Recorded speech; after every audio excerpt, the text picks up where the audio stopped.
기경제하겠습니다. 생긴 나이도 않고 소멸하지도 않고 허무도 아니고 영혼도 아니고 오는 것도 아니고 가는 것도 아니고 다른 것도 아니고 같은 것도 아닌 영기법을 가르치신 분, 완전한 깨달음을 얻으신 부처님들 가운데 가장 훌륭한 설법자인 당신께 명의를 표합니다.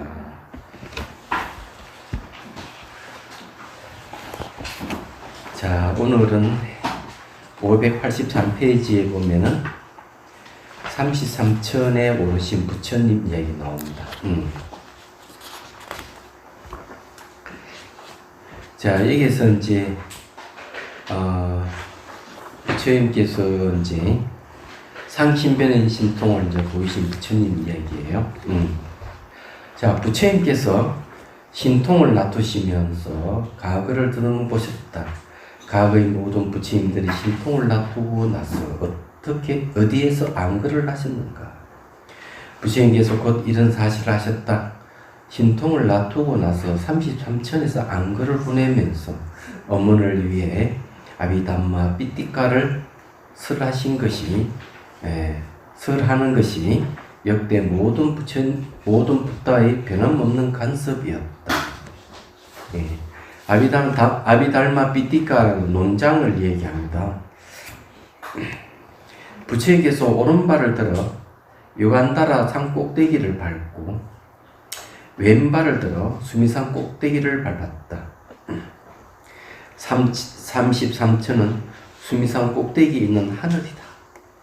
부처님께서는 단 2걸음에 수미산에 도착했지만 길이로 따지면 680만 요잔나에 달한다.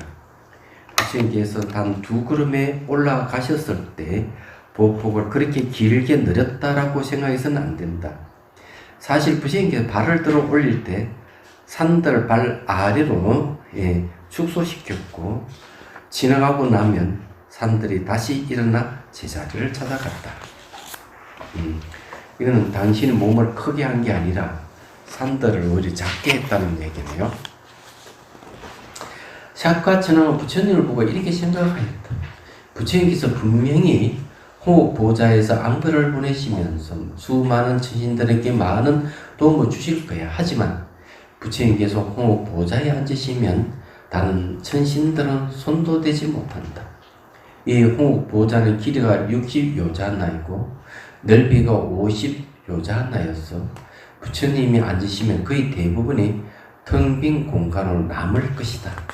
이 말은 뭔가 하면요, 그 보좌가 너무 커서 부처님은 작으시니까 빈 공간이 많이 생길 것이다. 이래 본 거죠. 부처님께서 사카천왕의 마음을 읽고 두격가사를 보좌 위에 펼쳐 완전히 덮어버렸다. 천왕이 이것을 보고도 여전히 잘못된 생각을 하고 있었다. 두격가사가 보좌를 완전히 덮었다고 해도 부처님이 아주 작은 부분만 차지할 것이다. 부처님께서는 천왕의 마음을 읽고 마치 두타행을 하는 대장로가 작은 의자에 앉아있는 것처럼 보좌 위에 가부좌를 하고 앉자 보좌가 부처님이 가부좌한 다리 안으로 다 들어왔다. 그러니까 오히려 그 부처님 앉을 그 보좌가 작아져 버린 거죠. 얘기하자면. 그제서 사카천왕은 자신의 생각이 틀렸다는 것을 깨닫고 부처님께 깊은 존경심을 가지고 삼배를 올렸다. 사화때에 모인 군중들은 부처님께서 갑자기 시야에서 사라져버리자 마치 해와 달이 갑자기 저물어버린 것처럼 놀랐다. 그들은 부처님이 어디로 사라졌는지 의견이 분분했다. 부처님께서 시끄러운 궁중을 피해 찌따꾸따 산으로 가셨나? 아니면 갈라산이 수미산인데 켈라사산이나 유간다라 산으로 가셨나? 아란이시며 올바라 기다리시는 분이시며 일체지를 갖춘 부처님께서 우리의 시야에서 사라져 버리셨네. 군중들이 이런 노래를 부르면 슬퍼했다. 어떤 사람은 이렇게 말했다. 부처님께서는 홀로 있음을 즐기시는데 이 많은 군중들에게 신통을 보이신 것에 곤욕스러워 다른 나라로 떠나가실 거야. 이후로 우린 더 이상 부처님을 뵐 수 없을 거야. 그들은 슬픈 노래를 불렀다. 자, 홀로 있음을 즐기시는 부처님께서는 오용나이 가득 찬 인간 세계에 다시는 돌아오지 않으실 거야. 아라한이시며 올바라 깨달으신 분이시며 일체지를 갖춘 부처님을 우리는 더 이상 배울 수 없을 거야. 군중들은 마하모클라나 장로에게 물었다. 장로님, 부처님께서 어디로 가셨나요? 마하모클라나 장로는 부처님께 어디로 가셨는지 잘 알고 있었지만 아르부타 장로의 존재를 드러내주고 싶었다. 다른 장로들도 경이로운 능력을 갖추고 있다는 것을 알아야겠다. 그래서 장로는 군중들에게 말했다. 아누루타 장로에게 물어보시오. 군중들이 아누루타 장로에게 물었다. 장로님, 부처님께서 어디로 가셨습니까? 부처님께서는 33천의 호흡 보좌에서 안그를 보내실 것입니다. 네. 자, 요거는 제 227주에 보면 부타 왕세에 따르면 이때가 부처님께서 깨달음을 얻으신 후 7년째 안거이다 이래 됐네요. 자, 부처님께서는 거기서 당신의 어머니 마야에게 아비담마 삐띠카를 설하실 것입니다. 근데 어머니가 33천이 계시기 때문에 이제 신통을 보이시고 난 뒤에 수미산을 밟고 33천의 이 샤카천왕에 이제 호흡 보좌에 이제 가서 앉으신 거죠. 그리고 이제 그 마야 부인을 위해 가지고 논장을 법을 설하신다고 이제 얘기한 겁니다. 장로님, 부처님께서 언제 돌아오실까요? 부처님께서는 3개월간 아비담마를 설하시고 해제날 돌아오실 것입니다. 군중들은 이 말을 듣고 외쳤다. 우리는 부처님을 다시 배울 때까지 여기서 떠나지 않을 것입니다. 군중들은 거기서 나무잎과 감목을 주다가 단지 지붕막 아래나 오두막을 짓고 야영 준비를 했다. 군중들의 숫자가 아주 많았지만 사람들의 몸에서 나온 배설물이 땅 위에 전혀 보이지 않았다. 땅이 열리면 모두 찌꺼기를 다 받아들였기 때문에 땅의 표면은 언제까지나 깨끗하고 위생적이었다. 부처님께서 천상에 오르기 전에 마하모칼라나 장로에게 이렇게 말했다. 모칼라나여, 그대가 군중들의 법을 설하여라. 줄라 아나타 빈티카가 음식을 제공할 것이다. 줄라 아나타 빈티카는 3개월 동안 물, 우유죽과 음식을 제공하고 꽃과 향과 가사를 보시었다. 마하모칼라나 장로는 법을 설하고 질문에 친절하게 대답해 줬다. 이제 이걸 보면 참 대단하다고 생각하는데, 그때 저기 몇 년 전인가 참 기억이 안 나는데 그 하버드대 출신의 그 스님 한 분 있죠. 현 누구죠?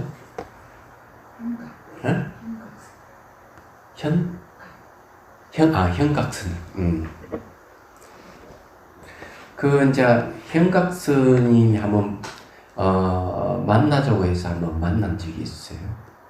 만난 적이 있는데 그 스님은 그 독일 메넨에다가 불의 선언을 개원을 해서 거기서 이제 선지도를 숭상 스님의 선지도를 좀 하고 계십니다. 근데 그 스님은 이제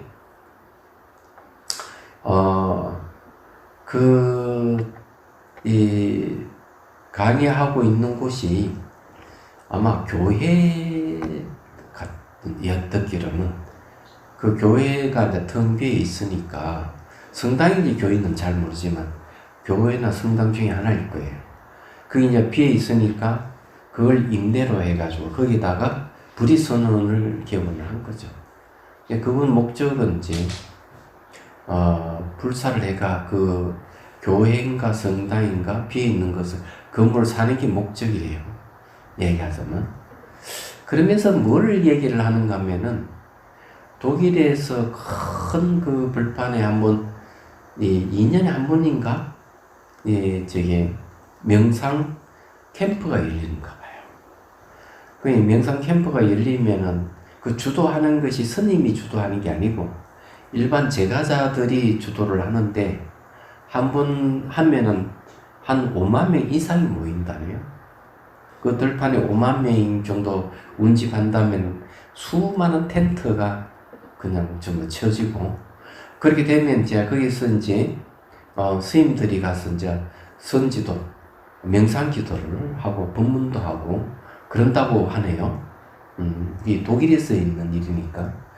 국영 방송에서 그런지 중계도 해주고 그런다고 하는 얘기를 들었어요. 얘기하자면. 그래, 이 모클라나가 이 대중들을 위해 가지고 이렇게 이제 법문을 하고 하는 것, 이걸 보다 그 생각이 나서 여러분들이 얘기하는 거예요. 유럽의 불교가 전해진 것은 100년 전의 일인데, 그게 뭐 유럽에서 동남아시아를 식민지화할 때 아마 그때 불교가 이제 유럽에 전해졌어요. 전해진 동기도 보면은 목사와 신부들이 불교를 연구를 했습니다. 왜냐하면 그 나라를 이 식민지화 할 때는 종교를 알아야 되기 때문에 목사 신부들이 이제 동남아시아 이 종교가 불교라는 걸 알고 불교를 연구하게 됐죠. 거기서 뭐가 탄생하게 된가 하면은 현대 불교학이 탄생됐습니다. 그래서 이제 그걸 제일 먼저 이제 알고 학자들, 승려들을 보낸 나라가 일본이에요. 일본에서 이제 유럽으로 학자들과 승려들을 유학 보내서 현대 불교학을 공부하게끔 했죠. 그래서 이제 그렇게 했는데, 어쨌든 그것이 100여 년 전에 이제 유럽에 전해져 가지고 불교가 상당한 영향력을 줬습니다. 문학과 철학에 영향을 주고 심리학에 영향을 주고. 그래서 아놀드 토인비가 이야기하기를 20세기의 가장 큰 사건은 1차 대전, 2차 대전이 아니고 불교가 100년 전에 유럽에 전해진 것이 가장 큰 사건이었다. 이렇게 이제 이야기할 정도예요.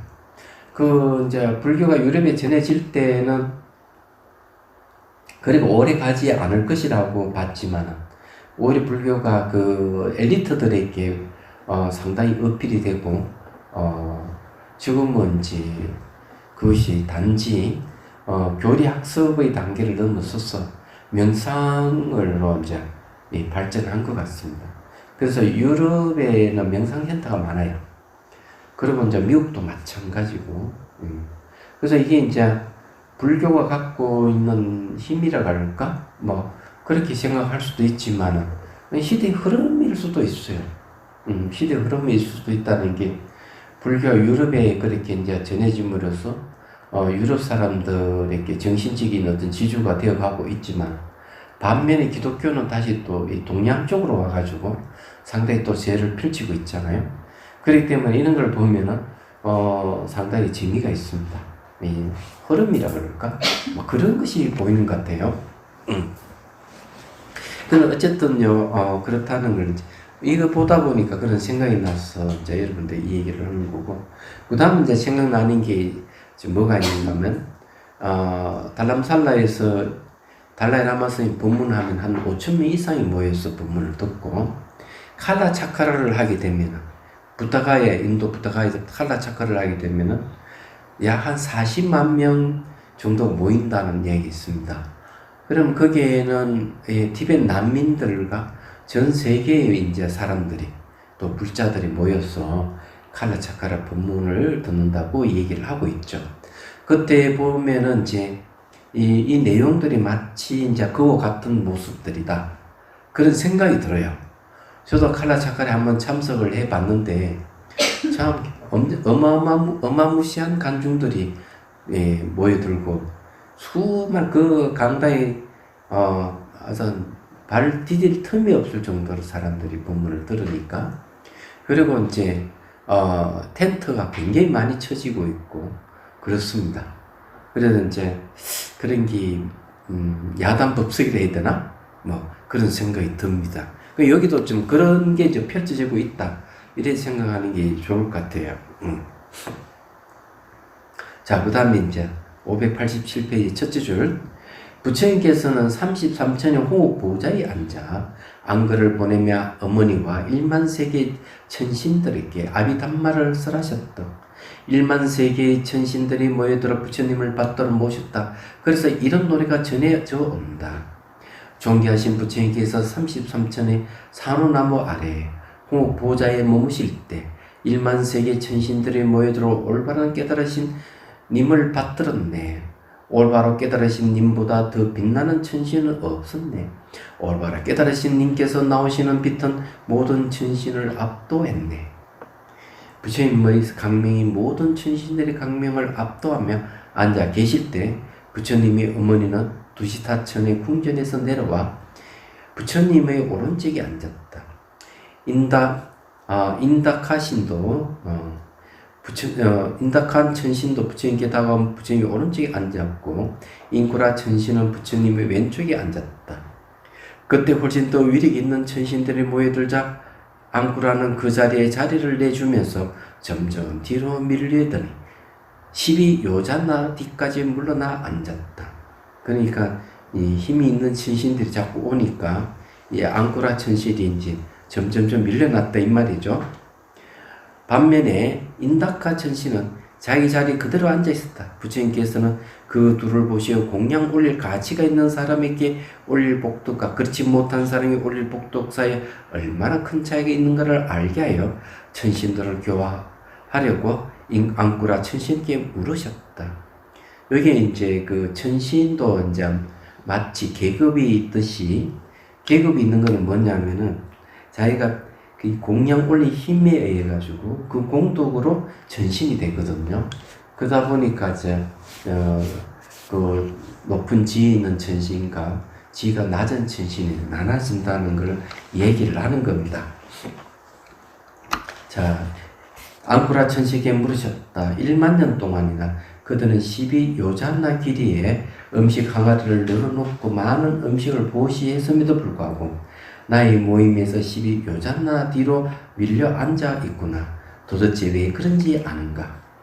부처님께서 앙쿠라와 인타카를 바라보고 가치 있는 보시가 어떤 것인지 알리려고 이렇게 말씀하셨네요.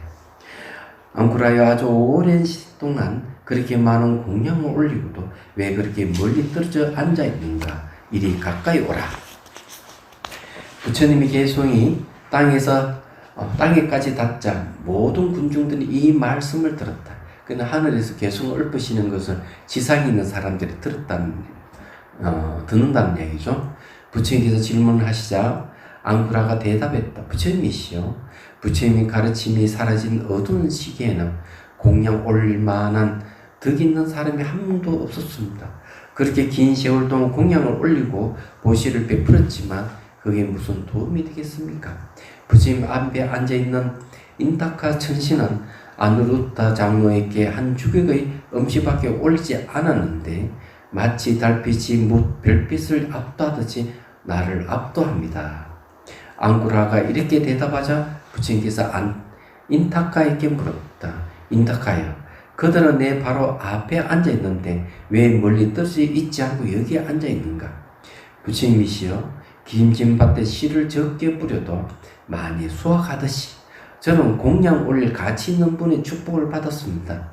공양 올릴 가치가 있는 사람과 없는 사람을 구분하려고 인타카는 이렇게 노래했다. 자, 여기서 얘기하는 거는 이 인타카는 누구에게 공양 올리는가? 아르누타는 이제 안나율이죠. 그러니까 안나율 장로는 계율 제일 존자죠. 그래서 이 아르누타 장로에게 한 주객의 음식을 올리지 않았지만은 그냥 일반 사람들보다는 훨씬 뛰어난 힘을 가지신 분이기 때문에 그 공양의 공덕이 그만큼 크다는 걸 얘기를 하는 거죠. 일반 사람에게 공양 올리는 것보다 아누루타 장로에게 올린 공양이 왜 크냐 하면은 일반 사람이 그 공양을 받고 힘을 쓸 수 있는 영향력이 작지만 아르누타는 굉장한 영향을 많이 끼칠 수 있는 거죠. 그래서 적게 공양 올려도 그 공덕이 큰 이유가 아르누타 장로의 힘입니다. 이야기하자면 중생 교화할 수 있는 힘이 일반 사람보다 훨씬 크기 때문에 이런 분들에게 공약 올리면은 공덕도 크다. 이렇게 이제 말씀드릴 수가 있어요. 자, 인타카의 노래를 한번 들어보죠. 항무제에 많은 씨를 뿌려도 수확이 많지 않아 농부의 마음이 즐겁지 않듯이 계행이 없는 사람에게 많은 공양을 올려도 복득이 많지 않아 시주자의 마음이 즐겁지 않네. 기름진 땅에 씨를 적게 뿌리고 적절히 비가 내리면 많은 수확을 얻어 농부의 마음이 즐겁듯이, 그러니까 이게 땅에 씨를 뿌린다 하는 공양 올리는 걸 얘기하죠. 그러면 이 땅은 누굴 얘기합니까? 아누루타 장로가 땅이 되는 겁니다. 얘기죠. 그러면 이제 그래서 계행이 없는 사람에게 많은 공양을 올려도 복덕이 많지 않아 시주자의 마음이 즐겁지 않네 하는 것은 계행이 없는 사람, 항무지 같은 땅을 가지고 있기 때문에 그런 사람은 공양을 올려도 그 땅이 많은 이익을 주지 못하듯이 기님 땅엔 이 씨를 뿌려놓으면은 어떻습니까? 그만큼 많은 열매를 맺잖아요. 그럼 그거 마찬가지 개인이 있는 사람에게 공양을 올리면은 그 사람에게 그만한 힘을 그러니까 소득을 갖다 주기 때문에 그렇다는 걸 얘기를 하는 거죠. 그래서 기름진 땅에 씨를 적게 뿌리고 적절히 비가 내리면 많은 수확을 얻은 농부의 마음이 즐겁듯이 계를 지키고 열반을 얻은 성자에게 공양 올리면 그 선행은 아무리 작은 것이라도 많은 복덕을 가져오네. 자, 인타카가 과거에 어떤 공덕을 지었는가? 아누루타 장로가 탁발하려고 마을에 들어섰을 때 그는 자신의 음식에서 한 주걱을 펴서 올렸다. 이것이 인타카가 과거 생에 지은 공덕이었다. 앙꾸라는 1만 년 동안 음식 항아리를 12요잔나라 길이에 널어놓고 많은 공양을 올렸지만 인타카가 지은 공덕보다 못했다. 그 왜 그런가 하면은 이 공덕의 밭이 항무지라서 그래. 인타카가 이렇게 대답하자 부처님께서 앙구라에게 말씀하셨다. 앙구라의 보시를 할 때는 가려서 해야 한다. 기름진 밭에 씨를 뿌리면 풍성하게 수확하듯이 그런 환경에 보시를 해야 한다. 그러나 그대는 나쁜 토양의 씨를 뿌려서 그대의 보시가 더 큰 복덕을 얻지 못한 것이다. 부처님께서는 확실하게 이해시키려고 씨를 읊으셨다. 보시는 가려서 해야 하네. 그렇게 하면 많은 복덕을 가져오네. 가려서 보시하는 사람은 천상에 태어나네. 열에는 가려서 한 보시를 칭찬하네. 공양 올릴 가치가 있는 사람에게 보시를 하면 기름진 밭에 뿌린 씨앗처럼 많은 복덕을 가져오네. 이거는 이제 42장경에도 비슷한 얘기를 합니다. 일반 사람에게 공양을 올릴 때 계행을 지킨 사람, 신도 5개 정도 가지고 있는 사람에게 공양 올리니 훨씬 복덕이 크다. 그리고 이제 5개보다는 그저 출가자에게 공양 올리니 훨씬 복이 많다. 복이 많다. 공덕이 크다. 이랬어요. 출가자 중에서 또 그대로도 수도함가를 얻은 사람, 수도함가면 사단함가를 얻은 사람, 사단함가는 안나함가를 얻은 사람, 안나함가보다 아라함가를 얻은 사람에게 공양 올리는 경우가 크다. 그다음 아라함가보다는 보살에게, 보살보다는 부처님께 공양 올리는 게 훨씬 크다. 왜냐하면 작은 보시라도 이 보시 받는 사람이 얼만큼 많은 사람들이 영향을 주느냐가 달린 것. 선한 영향을 주는 것, 정신적인 영향을 줄 수 있는 사람, 그 사람이 부처님보다 더한 분은 없죠. 그래서 부처님께 공양 올리니 크다고 얘기하는 거죠. 그렇지 않으면 그 밑에 수준에 있는 사람, 그보다는 그 밑에 있는 수준 사람이 하는 게 좋겠죠. 그래서 여기서도 그런 얘기를 한다는 겁니다.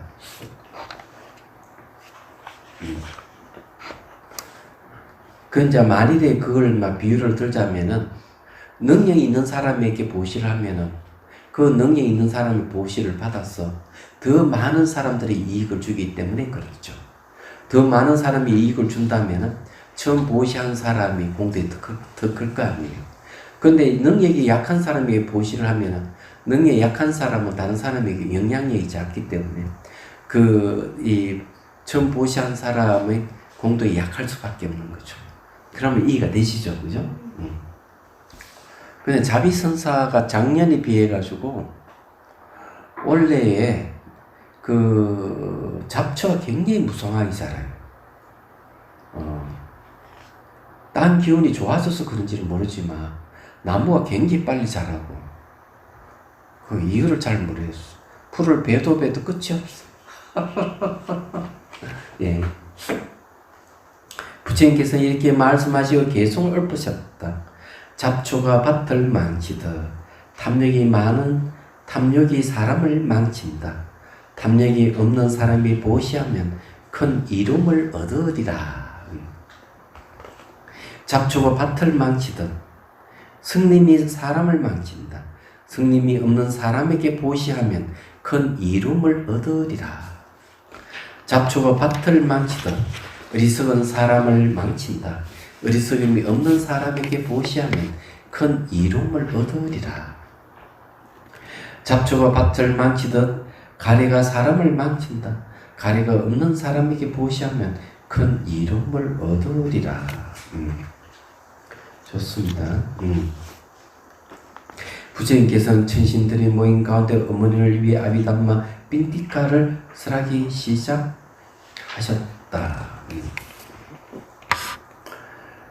자, 그 다음에 591페이지. 법에는 유익한 법과 해로운 법과 판단할 수 없는 법이 있다. 자, 이것도 상당히 재밌는 부분이네요.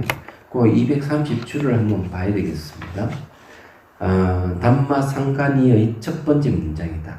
나를 구성하고 있는 정신과 물질 현상을 유익한 법, 해로운 법, 판단할 수 없는 법이라 크게 나누어 이런 현상들 어떤 조건하에 어떻게 전개되어 가는지 철저히 분석하여 열반을 향해 나아가게 한다. 이거든요. 자, 이렇게 부처님께서는 중단 없이 아비담마 빈티카를 설하셨다. 탁발할 시간이 되면 분신을 창조하여 탁발에서 돌아올 때까지 아비담마를 설하게 하고 당신은 히말라야로 가셨다. 부처님께서 히말라야 아노타타 호수에서 구장나무 치목으로 이를 닦고 입을 헹구고 목욕하셨다. 그리고 부쿠로주로 가서 탁발하고 돌아와 쾌적하고 황홀한 아노타타 호숫가에서 공양을 드셨다. 공양을 마치고 전당향 숲으로 들어가 한낮 휴식을 취하셨다. 근데 아비담마는 누가 설하느냐 하면은 바로 분신이 이제 그 아비담마를 설하고 부처님 분신이 1100억이라고 그랬죠. 1100억 개의 화신이 있어요. 분신이 있어요. 그래서 한 부처님이 중생을 교화할 수 있는 영역이 삼천대천세계라고 그러는데 삼천대천세계라면 요즘 말로 하면은 10억 개 태양계가 부처님이 교화할 영역이라고 보면 돼요. 그래서 1100억 화신이 필요했던 것이죠. 얘기하자면. 자, 그러면 이제 분신을 보고 대신 이제 이 달마를 강의하게 하고 당신은 이렇게 이제 탁발하고 이제 휴식을 취하고 그러죠.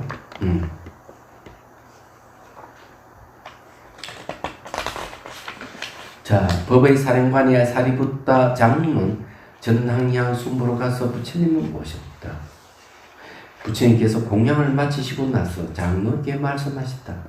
사리부타에 오늘 여기까지 아비담마를 설했다. 돌아가서 그대의 500명의 제자들에게 아비담마를 자세히 설명해 주라. 부처님께서는 아비담마의 요점만을 간략하게 설하셨다. 그러니까 천사에서 설했던 아비담마를 이제 이 사리부타에게 이제 전수해 주는 거죠.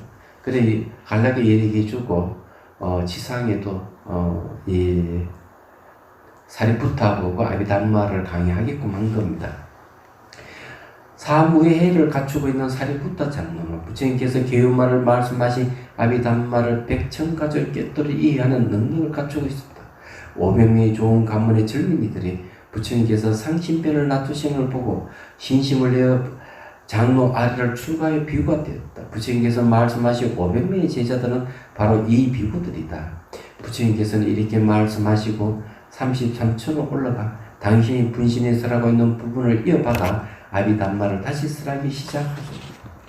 사리푸타 장로는 상가사로 돌아가 500명의 제자들에게 아비담마를 다시 풀어 설하셨다. 설하였다.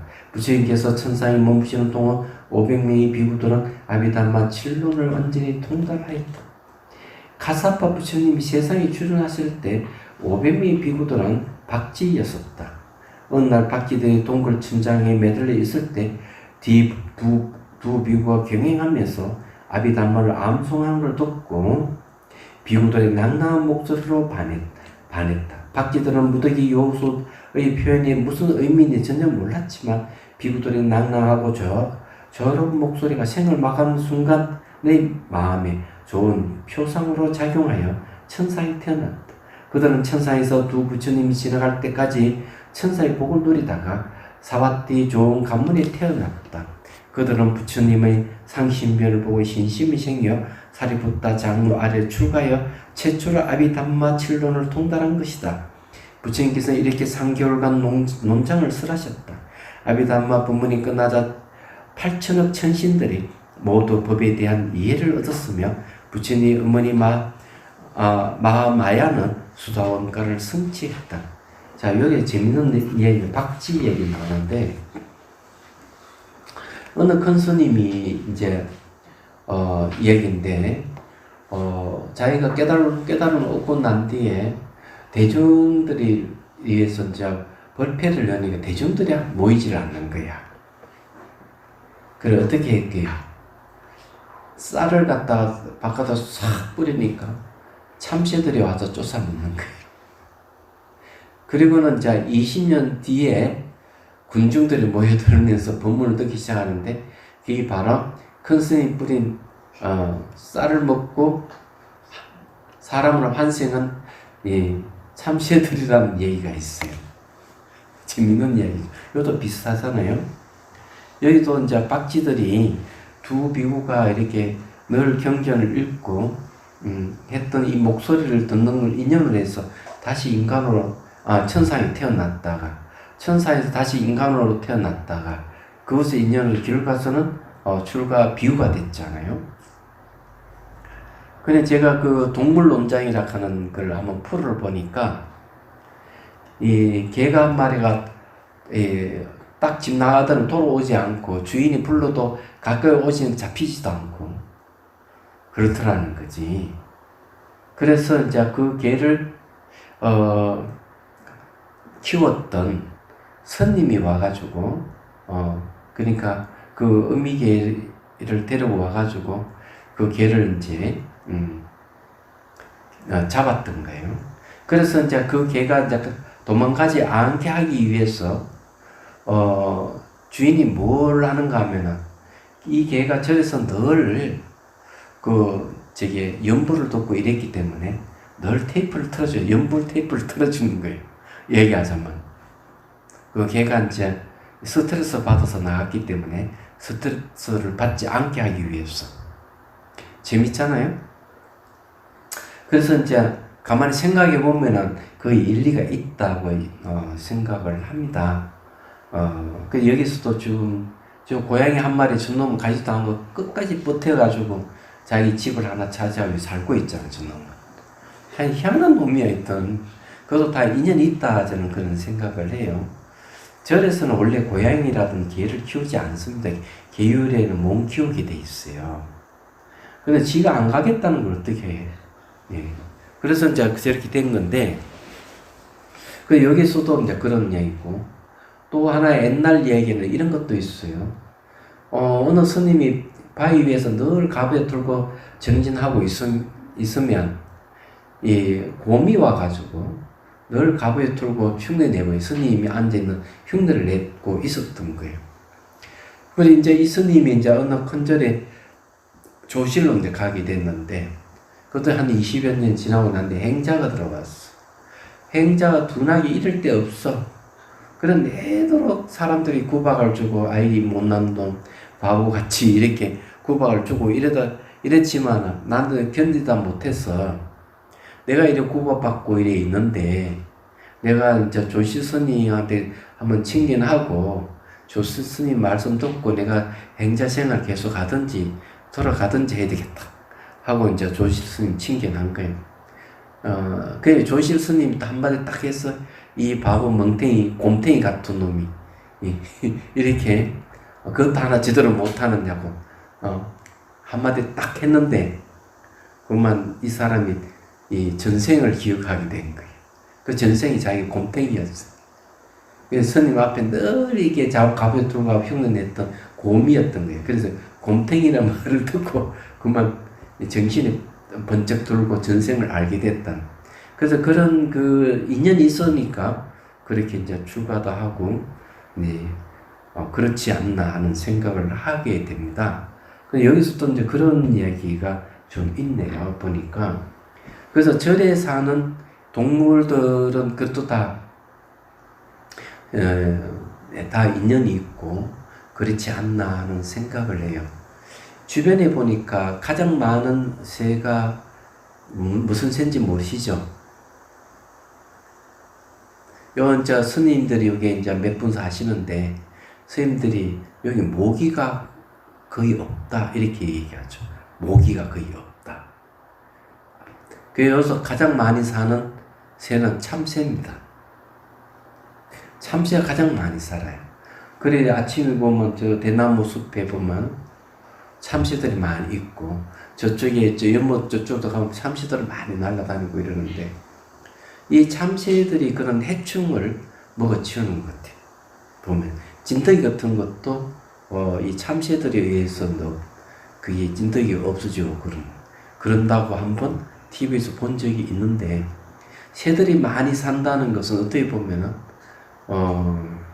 이 사찰 주변을 깨끗이 하는 그런 요인이 되기도 하는 것 같아요. 해충을 잡아먹으니까. 잡아먹는 건 하지 말을 못하니까 저들 업이니까 어쩔 수 없는데, 어쨌든 그렇다. 네, 이렇게 말씀드릴 수가 있어요. 자, 그 다음에 또 보죠. 천신들을 거느리고 지상에 내려오신 부처님. 36요잔나에 뻗어 있는 군중들은 해체날이 일주일 앞으로 다가오자 마하모클라나 장로에게 다가가 물었다. 장로님, 부처님께서 언제 내려오십니까? 우리는 부처님을 뵙고 삼배를 올리기 전에는 끝나지 않을 것입니다. 알겠습니다. 모클라나 장로는 수미산 아래에 나타나 이렇게 결심했다. 군중들이 모두 내가 수미산에 오른 것을 볼 수 있기를. 그가 수미산의 경사물을 오르자 마치 금실에 깨인 루비처럼 장로의 모습이 선명하게 보인다. 군중들은 장로를 보고 환호를 외쳐댔다. 장로님이 1요잔로 올라갔다. 장로님이 2요잔로 올라갔다. 장로는 수미산 꼭대기에 올라가 부처님께 다가가 부처님 발을 자신의 머리에 위로 들어 올리고 말씀드렸다.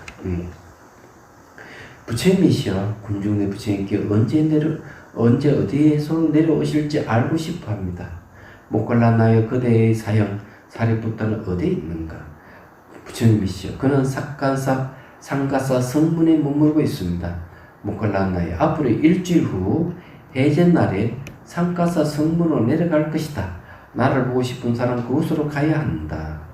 많은 군중들이 사와띠에서 상가사까지는 30요잔나의 거리를 여행할 때 음식을 제공할 사람이 없다는 것을 아신 부처님께서 말씀하셨다.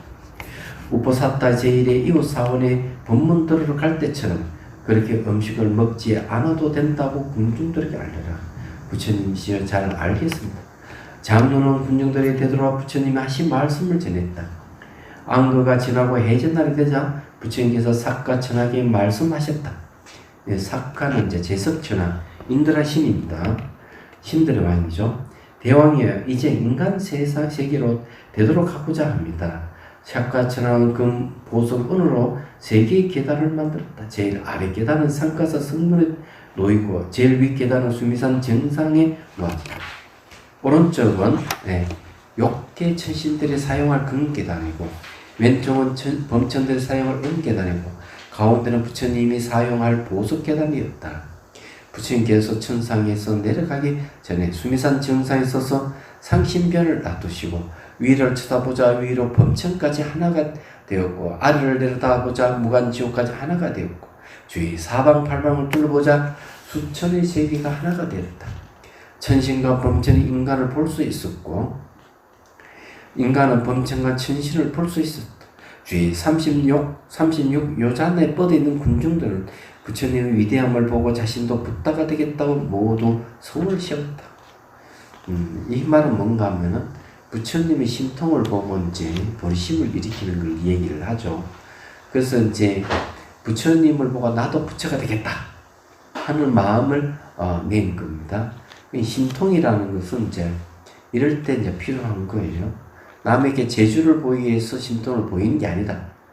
심통을 보여서 그 사람이 다르마를 깨칠 수 있도록 해주는 게 진정한 심통을 보여주는 일이 아닌가 이렇게 생각돼요. 천신들은 근계단으로 내려가고 범천은 군속도로를 건너리고 음계단으로 내려가고 부처님은 보배 계단으로 내려가셨다.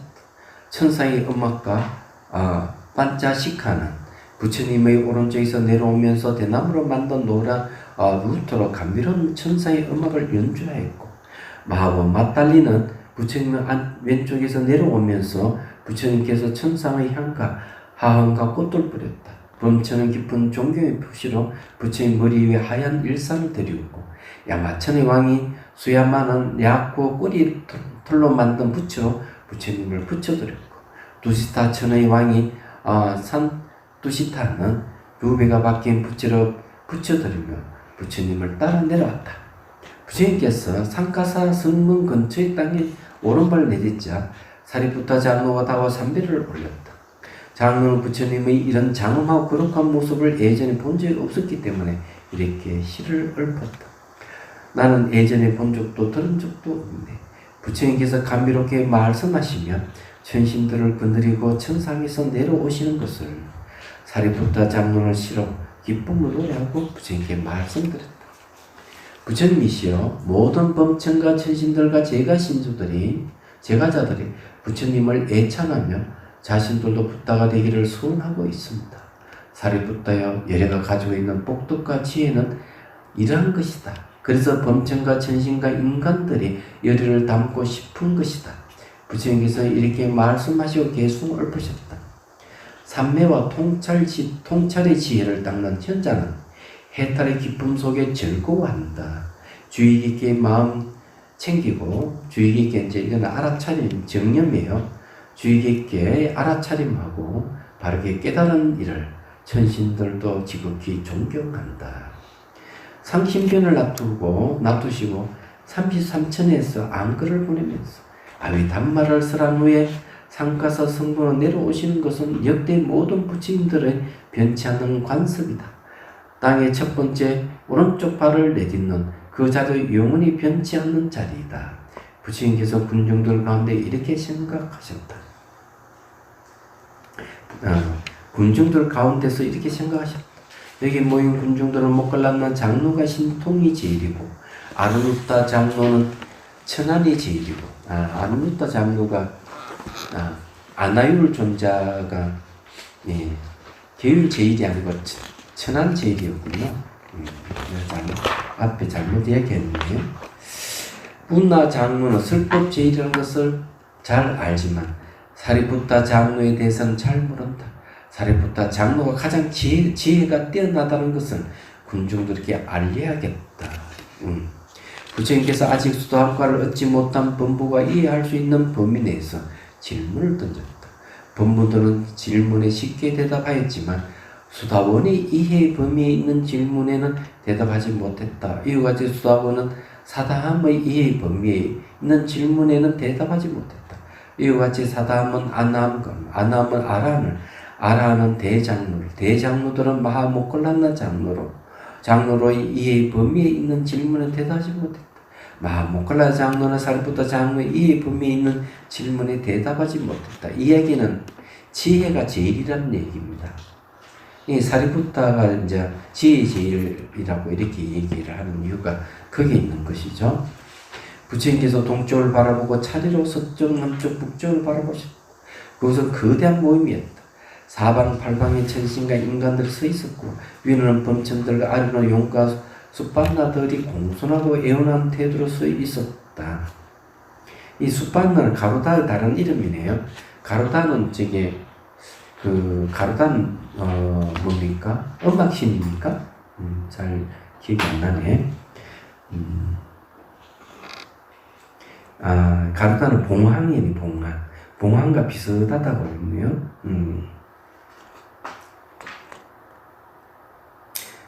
용을 잡아먹는 가로다네요. 가로다는 용을 잡아먹는 용과 천적 관계였군요. 자, 숫밭나들, 용과 숫밭나들이 공손하게 애원하는 태도로 서 있었다. 그들이 부처님께 말씀드렸다. 부처님이시여 여기에는 이 질문 대답할 사람이 없습니다. 더 이상 고려할 필요도 없습니다. 부처님께서 말씀하셨다. 사리푸tta나 붓다의 지혜에 해당하는 이 질문을 듣고 당혹스러운 모양이구나.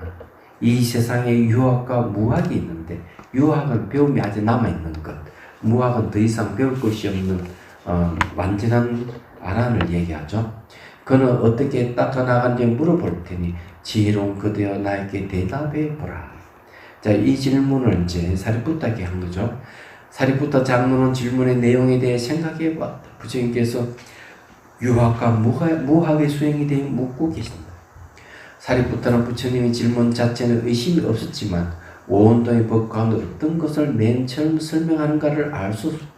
사리푸tta 장로가 이것을 의심하고 있을 때 부처님께서 단서를 주지 않으면 그가 대답하지 못하려는 것을 알고 단서를 줬다. 사리푸tta여 오온을 보아라. 이때 부처님께서에게 장로가 질문의 의도를 정확히 파악했다는 걸 아셨다. 장로는 부처님께 단서를 주자 곧바로 백천가지 질문을 정확하게 이해하여 부처님께서 주신 단서에 따라 질문에 곧장 대답했다. 부처님을 제외하고 사리푸tta에게 한 질문에 대답할 수 있는 사람은 없었다. 그래서 장로는 부처님 앞에 서서 승리 목소리를 외쳤다. 부처님이시여 저는 일생 동안 바다에 떨어지는 빗방울 숫자, 땅에 떨어지는 빗방울 숫자, 산에 떨어지는 빗방울 숫자까지 정확하게 세울 수 있습니다. 사리푸tta의 나는 그대의 능력을 잘 알고 자, 여기에 이제 지금 사리푸tta를 지켜 세우고 있는 거죠.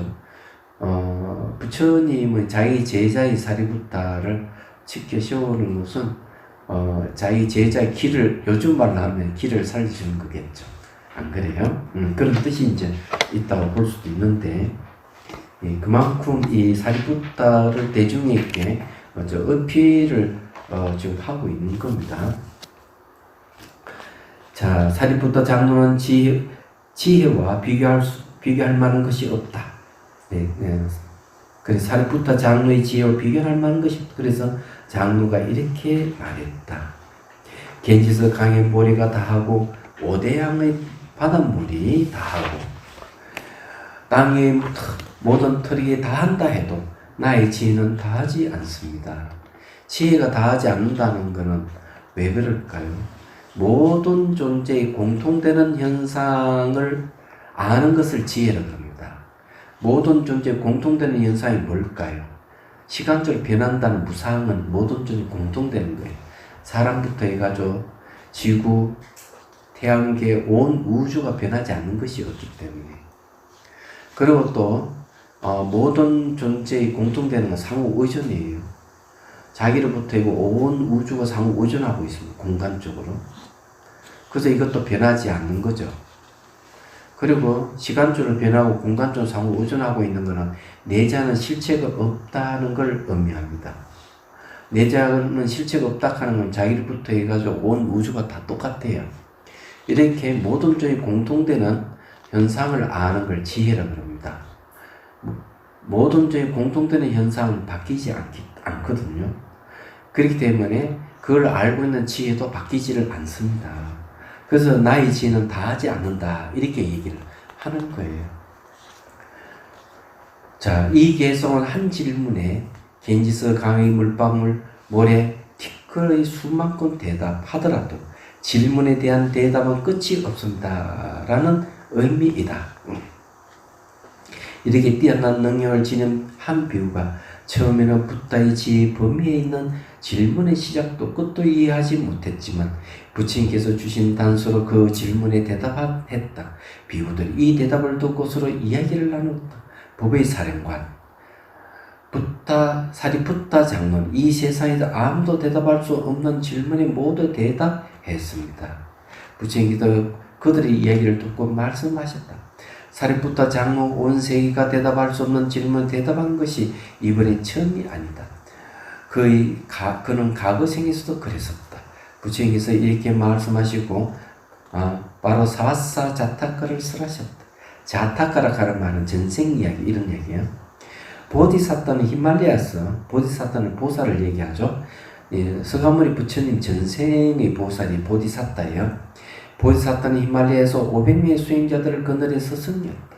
그가 인종할 때 마침 수제자 사리푸타가 스승을 간호하기 위해 약초를 구하러 가고 자리에 없었다. 제자들은 스승이 죽음의 문턱에 있을 때 그가 없는 최고의 선정이 무엇인지 물었다. 보디사타는 아무것도 없음이라 대답하고 숨을 마쳤다. 제자들은 이 말을 이해하지 못하고 스승이 아무 선정도 얻지 못한 별 볼일 없는 사람이었다고 생각하고 화장도 하지 않고 장례도 올리지 않았다. 자, 여기서 이제 최고의 선정이 뭐냐? 아무것도 없음. 이 말은 무슨 말이냐면요. 열반에 들면은 열반에 마음이 일어나지 않아요. 마음이 일어나지 않으면 아무것도 없어요. 그래서 이 대승 기신론에도 마음이 일어나면 가까이 현상이 나타나고 마음이 살에 가까이 현상이 사라진다 이랬잖아요. 그 마음이 일어나지 않으니까 아무것도 없는 거죠. 얘기하죠. 열반이 그와 같이 바로 이 선정, 최고의 선정, 이 최고의 선정도 알고 보면은 마음이 일어나지 않는 상태를 얘기를 합니다. 단 열반은 지혜에 의해서 마음이 일어나지 않는 걸 얘기를 하는 거고요. 그냥 선정은 집중에 의해서 마음이 일어나지 않는 상태의 얘기를 하는 거예요. 자, 제자들은 이 말을 이해하지 못하고 스승이 아무 선정도 얻지 못한 별 볼일 없는 사람이었다고 생각하고 화장도 하지 않고 장례식도 올리지 않았다. 수제자가 돌아와 그들의 말을 듣고 아무것도 없음이란 말이 무색계 세 번째 선정. 말이 무색계 세 번째 선정이 무소유처를 말한다고 설명해서는 그들은 그 의미를 이해하지 못하고 수제자의 말을 믿지 않았다. 자, 이 무소의 처주는 뭔가 하면요. 무색계 첫 번째 선정은 공무변 처정입니다. 그러니까 호공이 끝이 없는 상태의 선정이 있는 거죠. 이거는 이제 호공을 대상으로 해서 나타나는 선정이에요. 그 다음에 이제 식무변 처정이 있는데 호공을 아는 식은 마음입니다. 호공을 아는 마음이 그 끝이 없다는 무변이라고 끝이 없다는 얘기예요. 그런 선정이 이제 머물리는 게 이제 두 번째 공무변 처정, 식무변 처정이에요. 그 다음 세 번째가 무소유 처정인데 이거는 이제 공과 식을 다 버린 거예요. 그런 무소유 처정이라고 그래요. 그래서 이게 무소유 처정을 이제 얘기를 한다고 얘기했던 그겁니다. 네 번째가 비상비빈상 처정을 얘기합니다. 그 다음에 이제 진짜 최고의 선정은 밀진정을 얘기하겠죠. 자, 그 다음에 봅시다. 범천의 천신을 태어난 보디사타나 어리석은 그들을 보고 공중에 나타나 수제자의 말이 사실이라고 말하며 1000명의 어리석은 이들보다 가르침을 이해하는 한 명이 훨씬 낫다라고 수제자의 지혜를 칭찬하였다. 1000명이 함께 모여 100년을 떠들어 된다 해도 스승의 말씀 이해하는 단 한 사람의 지혜가 훨씬 낫다. 대단한 말이에요. 1000명이 아니라 10,000명이 떠들어도 모르면은 100년 떠들어도 모르는 거고 한 사람이 딱 알면은 다 그냥 다 풀려버리잖아요. 그럼 이해가 되죠, 그죠? 네. 지혜라 하면 대단한 거예요. 네, 수행을 해야 됩니다. 감로수는 물을 부을 때 몸에 이렇게 감로수 접촉하게 되면 몸의 변화가 일어나고 그에 따른 심리가 일어나는데 몸의 변화든 심리든 변한다는 건 똑같아요. 그래서 그 변화를 잘 관찰할 수 있어야 됩니다. 처음에 자꾸 지켜보게 하다 보면 어느 순간 뭔가 마음의 변화를 이제 알아차리게 되죠. 그러면 이제 지혜가 생겨요. 그럼 이제 마음이 이제 눈이 생기기 때문에 그걸 볼 수가 있습니다. 그때까지 여러분들도 정진해야 되겠죠? 질문 있으면 하십시오. 스님, 깨달은 사람한테 보시를 하고 보통 사람한테 보시를 했을 때 복덕이 깨달은 사람한테 많다 이랬잖아요. 근데 이제 보통 사람들 밭보다는 깨달은 사람의 밭이 훨씬 기름지고 좋잖아요. 제 생각에는 그건 평등해야 되는데 왜 그러나? 예? 평등해야 되는데 왜 그러나? 뭐가 평등하다고? 그 이제 같이 보시를 했으면 누구한테 하나 다 평등. 그러니까 그거는 이제 누구에게나 보시는 평등하게 하더라도 결과는 다르게 나타난다. 결과가 다르면 안 돼. 예? 결과가 다르면 안 되잖아. 아, 그건 잘못된 생각이지. 그건 로봇 생각이. 당연히 사람들은 능력이 있는 사람이 있고 능력이 없는 사람이 구분이 있듯이 사람도 총명한 사람이고 총명하지 않는 사람이 있듯이 깨달은 사람이 있듯이 깨닫지 못한 사람이 있듯이 똑같은 공약을 똑같이 줘도 예? 결과가 다르게 나타나는 거지. 그건 당연한 거예요. 그게 평등이에요. 다르게 나타나는 거. 그래도 우리가 어려운 사람한테 보시를 그래야 그거는 자 어려운 사람에 대한 이야기는 경전에 나와요. 그래 어려운 사람에게 베푸는 것은 부처님께 공양하는 것과 똑같다 이렇게 이해하고 있습니다. 네. 그러니 그거는 일반 사람보다는 어려운 사람이 공양하는 게 훨씬 나은 거죠. 그러니 그만큼 이제 공양물이 효과를 발휘하니까 그렇게 생각을 하십시오. 네. 공양물을 똑같이 줬으니까 깨달은 사람 깨지 못한 사람은 똑같다 이렇게 하는 것은 어리석은 생각이에요. 그런 생각을 갖고 있으면은 모든 것도 그렇게 봐야 되거든. 그러면 발전이 없어요. 뭐가 발전? 이 도시도 발전하지 않고 국가도 발전되지 않고 사람도 발전하는 게 없어요.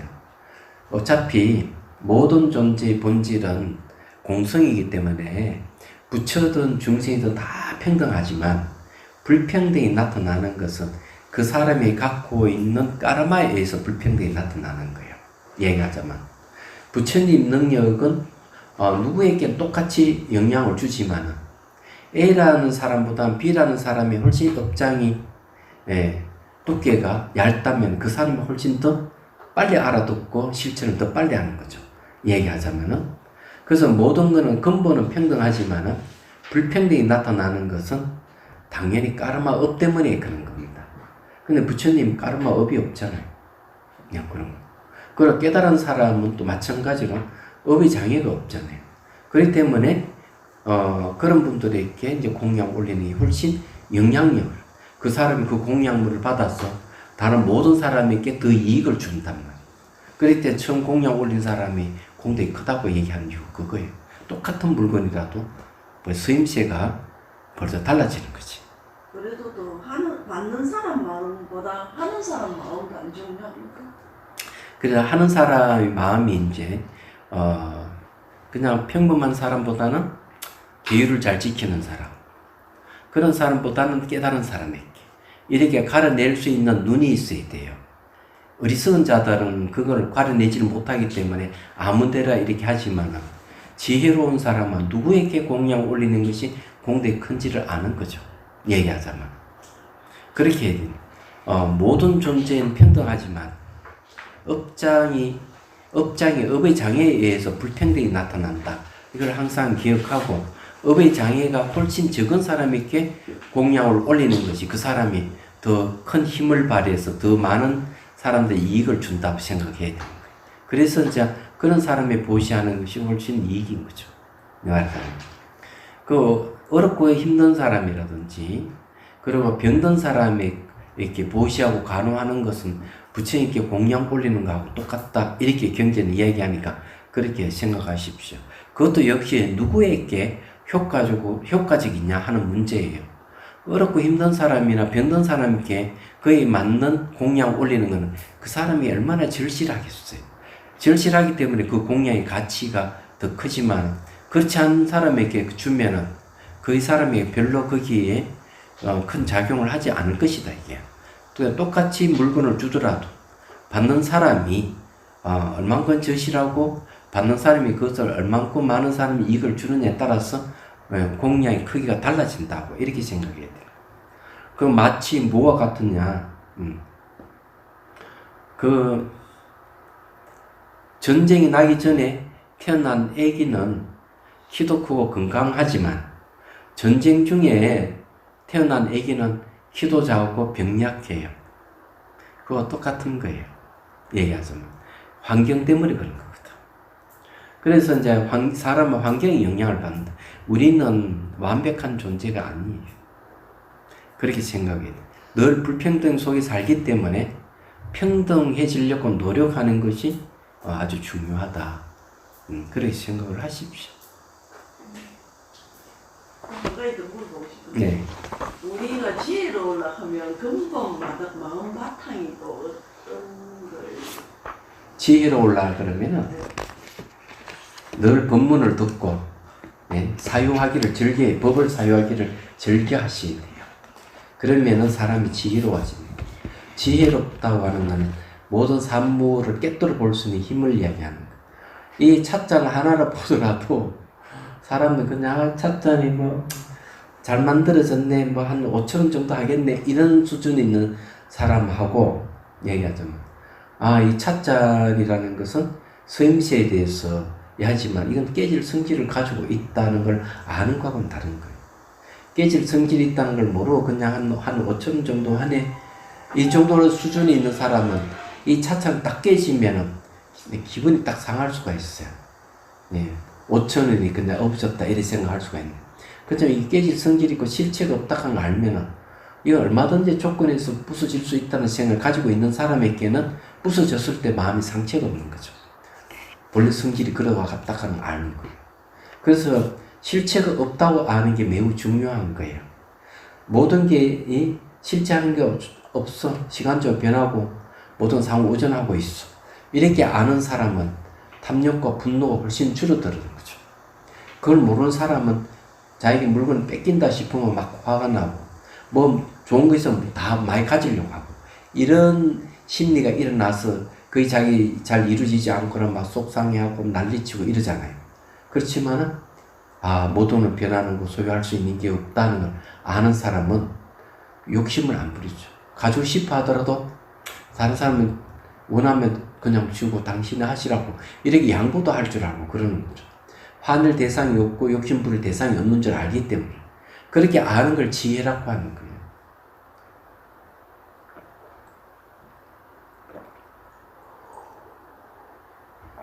됐죠? 네, 감사합니다. 자, 그러면 해양기 하겠습니다.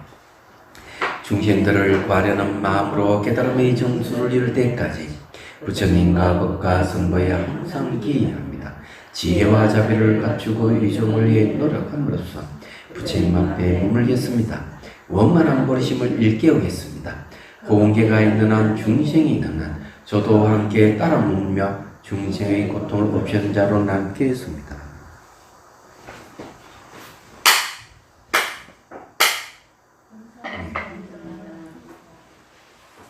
아이고 수고하셨어.